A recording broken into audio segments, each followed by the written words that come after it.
Hi everyone, you're welcome to yet another tutorial video. If you're new here, you are most welcome. My name is Chinyere Chichi for short, and if you're a returning subscriber, thanks for always coming back. And in today's tutorial, like you already know, I'm going to be showing us how to achieve a side and sleeve structure. As you can see from your screen, this is what the sample looks like. And an interesting fact about this tutorial is that I'm going to be showing you how to achieve a visible stitch and a non-visible stitch sleeve and side structure. So quickly, let's get right into the business of the day.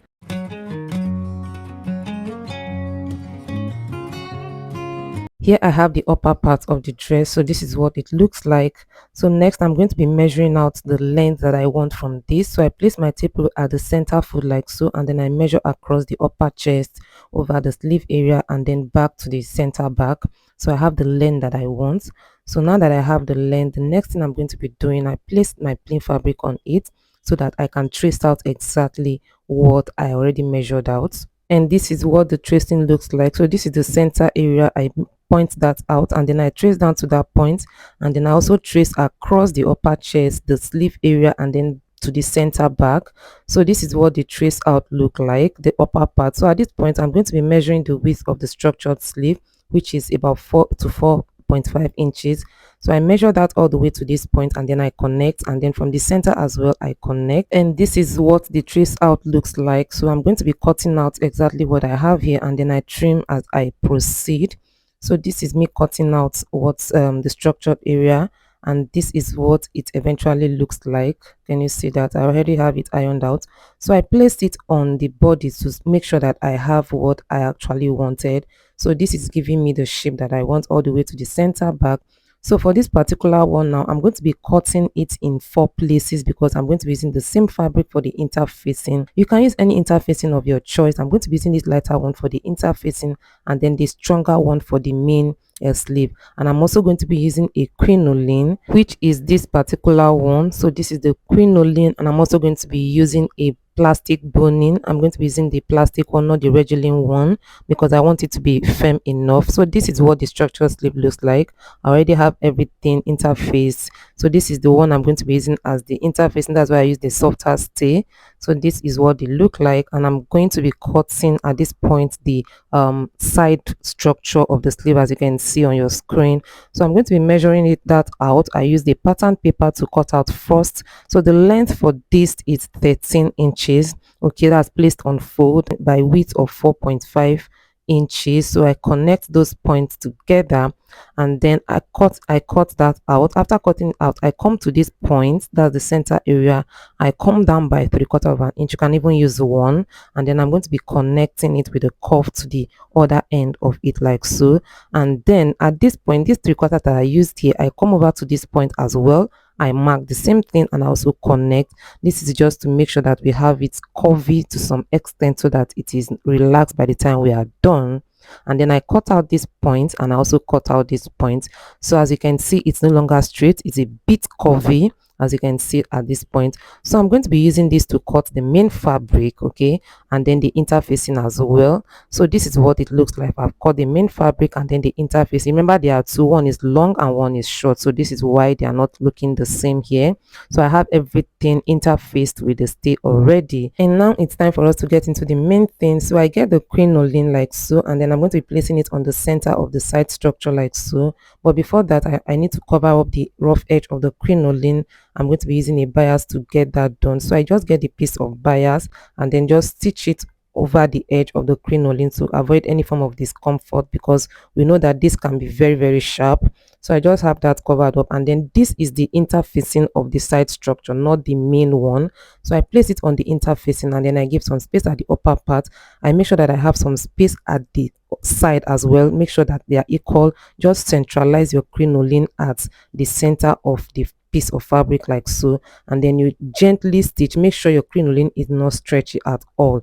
Make sure that it's not stretchy, so you just stitch all the way, and then I trim off, and I'm going to be covering up this edge as well, just like I did to the other side with the piece of bias. So I cover that up and stitch on the other side of the crinoline as well. Please make sure that the crinoline is not stretchy so that you can have a neat finished job. So this is what it looks like. Remember I said this is the interfacing, not the main fabric. So I get the main fabric like so now. So at this point, with this space that I have on the side, I'm still going to be leaving some space for the boning to pass through. Okay, so I'm going to be stitching very close to the edge with the main structure so that I can have space to pass the boning by the time I am done. Okay, so by the time I turn it out, I can pass the boning through it.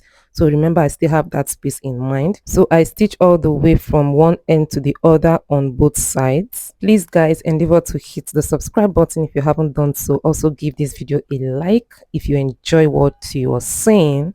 So guys, this is the second part I'm stitching. That's the second side of it. I stitch and this is what it looks like. So at this point, I'm going to be turning it inside out. Remember I said I'm going to be showing us two ways to get this done. So this is one of them. So this is what it looks like before ironing, and after ironing, this is what it looks like with just the crinoline on the inside. We don't have the boning yet on the inside. So to get the boning pass through it, we are going to be stitching on the side. Okay, either you can do the two sides or just one where you can pass your boning through. So I just place the boning on its side like so, just to get the measurement I'm going to be stitching, so that it's not too wide or too small for the boning. And then I stitch all the way like so. So this is what it looks like. I'm not going to be doing on this side. I just have one side and it's enough. And by the time I pass the boning through it, this is what it looks like. You can see how firm it is looking. This is how firm it looks. So now it's time for us to go into the making of the second one. We also begin with the interfacing part. So this is the side for the interfacing. Okay, so for this particular one, we are not going to be making the stitching very visible on the outside just like this one. So this stitching line, we are not going to be seeing that on this particular one. Okay, so to get that done, we are going to be making use of a bias. So this is a piece of a bias, and then I'm going to be placing it on the edge of the interfacing like so, and then I stitch it all the way down on both sides of the bias so that I can pass the boning through it. So I have it stitched down. So at this point, this is where the boning is going to pass through, but before that I am going to be turning it with the main structure for the side. So I'm going to be stitching on both ends and then have it turned out and well ironed. You can see that I have the bias on the inside, so I turn it inside out. At the end of this, it's going to be your choice to make which of the processes you prefer. Okay, so after turning this out and giving it a very good press, this is what it looks like. Can you see? So I don't know which of the process you prefer. And now it's time for us to pass the boning through the bias that we stitched on the interfacing of this structure.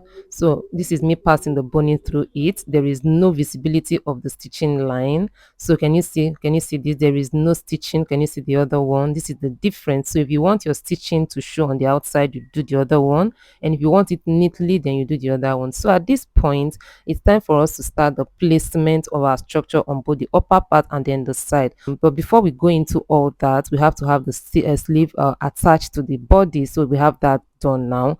So I'm going to be placing the structure on it like so. So I'm going to be pinning it down first of all before I proceed to the stitching proper. So this is me just placing it to know exactly where to stop my placement or stop my stitching, I mean to say. So I pin it down to get the exact thing that I want before I proceed to the stitching. Please note that for a structured sleeve or anything related to this, you need to have it pinned down to give you the exact thing you want before you proceed to stitching, so that you don't give yourself double wahala. So now I have it pinned down the way I want it. So this is what it looks like. And now that I'm satisfied with what I have pinned down, I go ahead, take out the pins and then turn it with the interface. But before that, remember we still have our crinoline to place on the inside. Okay, so from this notched part, I'm going to be placing my crinoline from that point all the way like so. Okay, because the crinoline I can't bend it over, that's why I have that place notched. So I just cut out the length I want. I'm going to be using double of this, so I have it stitched down. As you can see, this is double crinoline on it, and then I turn it with the interface. So after turning it inside out and giving it a good press, this is what it looks like. Can you see? This is just the crinoline. We do not have the boning on it at this point as well. So this is what we have. I'm going to be stitching just like we did to the other one, so that I can also pass my boning through it. And after that, this is what we have. Can you see? This is already giving us the structure thing or look. So I pin it down so that I can have it tacked down to the main bodies.